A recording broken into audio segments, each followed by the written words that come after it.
Hey everybody, I'm back. It's your friend Markus, the man from Mars. Today we're going to talk about setting up a basic home studio, mainly focusing on the solo, singer-songwriter, maybe the duo, could also be suitable for a voiceover artist or podcasting. Are you interested? Well, please stick around. We're going to talk about all the things that you need, down to the cables, maybe extension cords, every little bit, and even how to plan for it strategically so that your purchases make as much sense and make the best of the resources and funds that you have.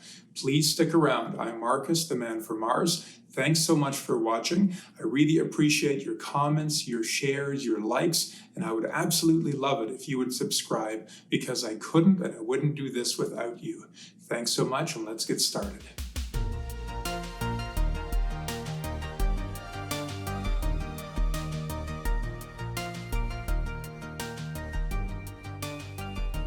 Well, we're definitely opening up a can of worms today, but I want to get you totally prepared for when you're beginning to set up your home studio.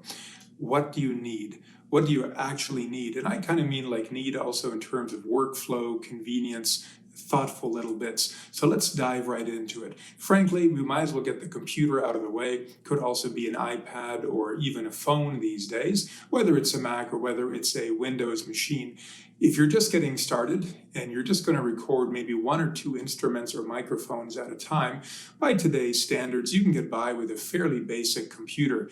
In a perfect world, you'll have a processor that has at least 4 cores, 8 gigs of RAM as the minimum, 16 certainly won't hurt, but isn't always necessary, and a good amount of hard drive space. The other key thing about the computer or tablet or whatever you're going to use, the key is it needs to be stable.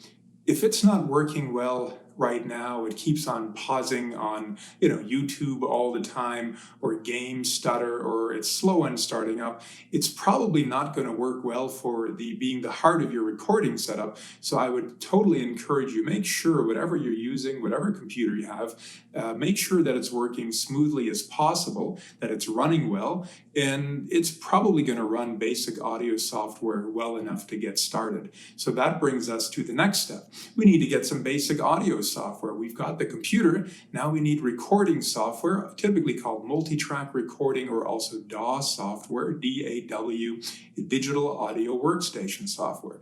I will say if you're running on a Mac, it's a really good idea to start off with GarageBand. GarageBand is great because it just gets you started simply and inexpensively because it's essentially free, as long as you have an Apple product. If you're going more advanced on the Apple side, consider looking into Logic. If you're running Windows, you might not have GarageBand or Logic, but you've got so many options. You've got everything from Pro Tools to Cubase to Ableton Live, PreSonus, Studio One. You've got Reaper, you've got Audacity, and many, many more that I haven't mentioned because it would waste too much time.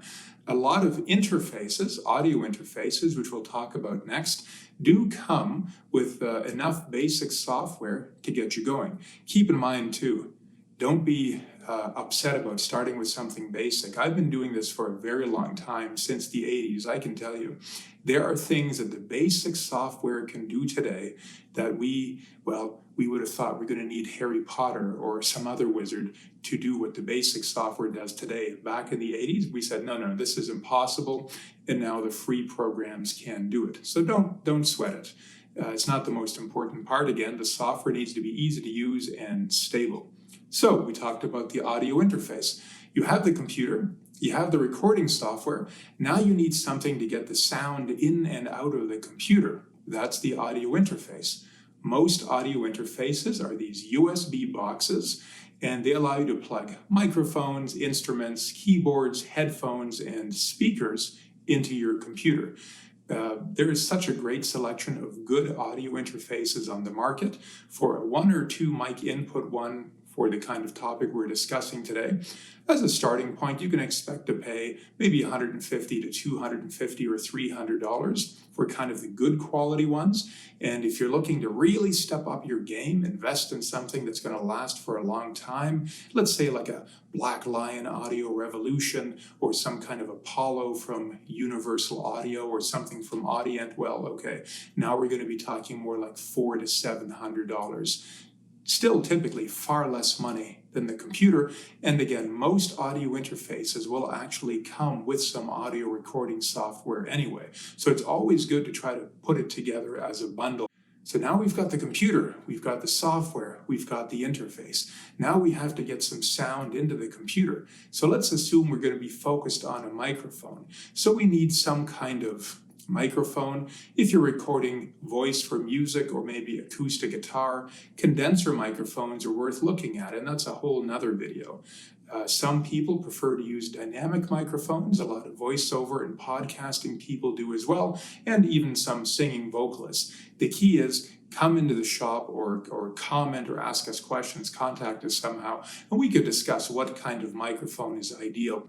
You always want to get then a microphone cable to go with your microphone. Again, we're going to have a 3-prong cord on both ends. That means any microphone in the future is also going to work with that cable. Don't sell yourself short, and don't buy a mic cable that's too short. I see a lot of new people wanting to get a 6 or 10 foot microphone cable. That's typically not that good for recording unless you're doing it right at your desk. If you want to be some distance from the computer, standing up with a nice mic stand, 10 feet gets eaten up very quickly getting down to the floor and back up the mic stand. I would say typically maybe get at least a 15-foot mic cable and maybe even a bit longer. Slightly longer mic cables don't really affect recording quality at all, so get a good one and get one that's relatively long.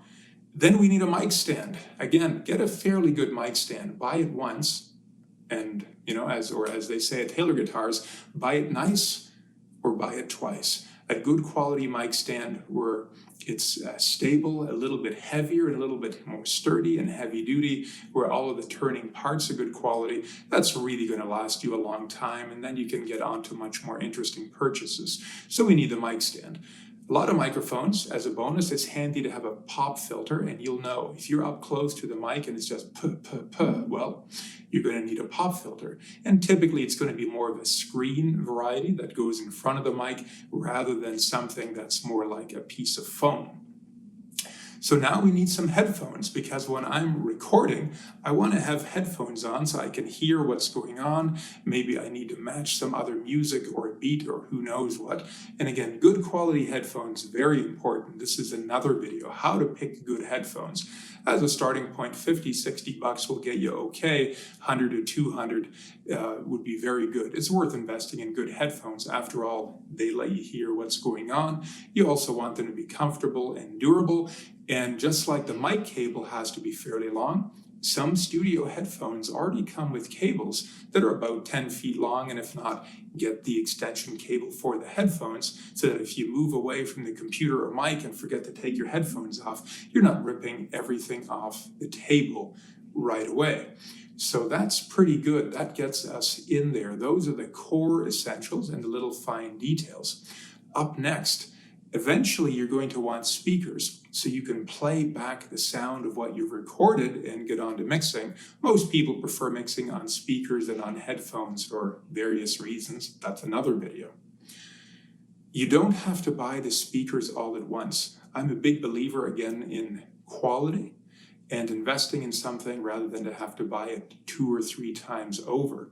So if you say, wow, he's saying I need a good computer that's stable, I need some software, I need an interface, I need the microphone, a good quality cable, a good stand, good headphones, now I need good speakers. Well, typically you don't need the speakers until you're in the mixing phase. So you could always leave that until a little bit later.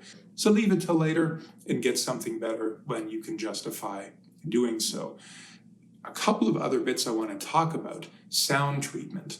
If the room itself doesn't sound that good, you're going to need some help, and that's what sound treatment is good for. Now, I'm not recommending buying out some cheap foam warehouse. It doesn't work very well. Or even some of these microphone shields, they're okay, but they cost a lot of money, and they really aren't magic, so they can only do so much. Taking a mattress or a bunch of sleeping bags or blankets and carefully putting them up around the room can make as much or even a way bigger difference than some of these other quick little solutions.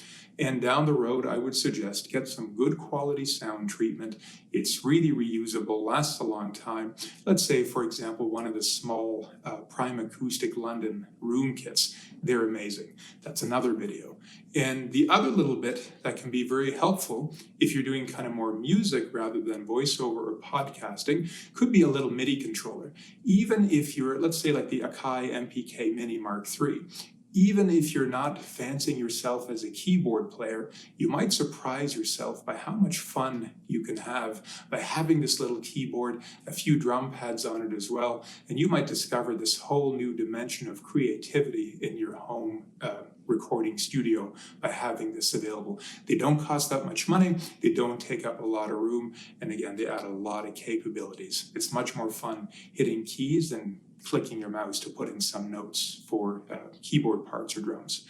So what do you think? We've gone over the whole list of things that you need to plan on for setting up your basic home studio for the singer-songwriter, for podcasting or voiceovers. Again, you'll see each particular type of gear could be a topic unto itself, but I wanted you to feel really prepared and confident when you go out shopping. So you've got a list, you're not going to go, wow, I had 500, turns out I need 650. Last note, invest in the things that could last a long time. So computers and software get upgraded all the time. What's great today is obsolete tomorrow, even audio interfaces to some extent. What lasts? Good headphones. People can have those for decades. Same with good microphones, good stands, good cables, good speakers. So, a lot of people will spend $3,000 on the computer, no problem. But if I said buy a good $500 or $600 mic to last you, they'll say, oh, I'm not that serious. Well, here's the key. The microphone you'll have, and even 5 years down the road, it's still worth something. You can't hear the difference on a recording between a $3,000 and $1,500 computer anyway. But getting a good mic that you like and can grow into, that's not going to let you down, might be worth investing in. So please let me know what you think. I hope this has been helpful. But again, it's just the beginning of the discussion to get you prepared. I'm Markus, the man from Mars. Thanks so much for watching, for tuning in. I appreciate every like. I'm so looking forward to your comments, and I would absolutely love it if you would subscribe, because I couldn't and I wouldn't do this without you. Thanks so much, and see you again.